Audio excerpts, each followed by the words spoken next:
नमस्कार। आज बात करते हैं भारत के एक ऐसे गांव की जिसकी कहानी सुनकर शायद यकीन करना मुश्किल हो। एक ऐसा गांव जो एक नहीं बल्कि दो देशों में बसा है। जरा सोचिए तो कि किसी का घर ऐसा हो जिसका एक कमरा इंडिया में हो और किचन किसी दूसरे देश में। सुनने में बड़ा अजीब लगता है ना। लेकिन ये कोई कल्पना नहीं है, ये एकदम हकीकत है। भारत में एक गांव है लोंगवा, और वहां के लोगों के लिए भाई ये तो उनकी रोज की जिंदगी है। तो चलिए जानते हैं इस गांव की कहानी। आखिर ये कैसे मुमकिन है कि एक गांव दो देशों में बटा होने के बावजूद पूरी तरह से एक है। मतलब ये एक ऐसी जगह है जहां लोग रोज हर दिन एक देश से दूसरे देश में चले जाते हैं, और वो भी बिना किसी पासपोर्ट, बिना किसी वीजा के।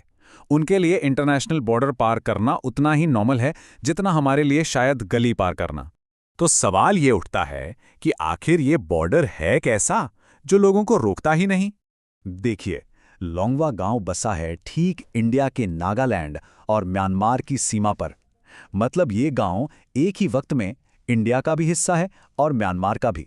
अब देखिए, जब भी हम बॉर्डर शब्द सुनते हैं तो दिमाग में क्या आता है?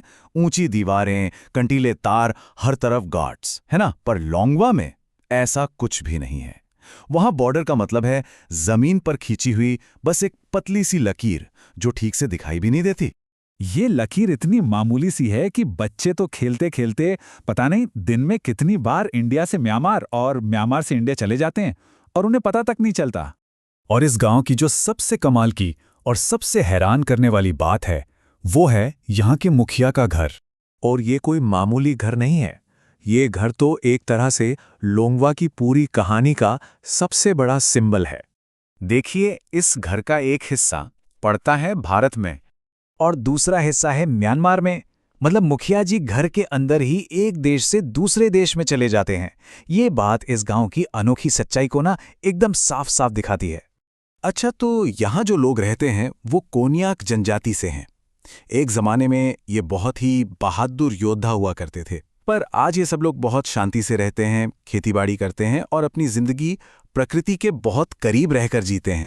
तो इस पूरी कहानी से क्या समझ आता है? यही कि लोंगवा सिर्फ एक ज्योग्राफिकल अजूबा नहीं है, इसकी कहानी में एक बहुत गहरा मतलब छिपा है। वहां के लोग खुद कहते हैं कि यहाँ सीमा सिर्फ नक्शे में है, जिंदगी में नहीं। मतलब उनके लिए इस लाइन का कोई अस्तित्व ही नहीं है। और सबसे जरूरी बात यही है, यहाँ की जिंदगी उस लकीर को देखती तक नहीं। लोगों के खेत दोनों देशों में हैं, परिवार, रिश्तेदार सब बॉर्डर के आर पार बसे हुए हैं। कागज पर खींची एक मामूली सी लाइन इन लोगों को कभी आपस में बांट ही नहीं पाई। लैंगवा हमें एक बहुत बड़ी बात सिखाता है कि नक्शों पर लकीरें खींच देने से लोग अलग नहीं हो जाते। पूरी दुनिया में जहां बॉर्डर्स की वजह से इतना तनाव है, वहीं ये छोटा सा गांव एकता की एक जीती जागती मिसाल है।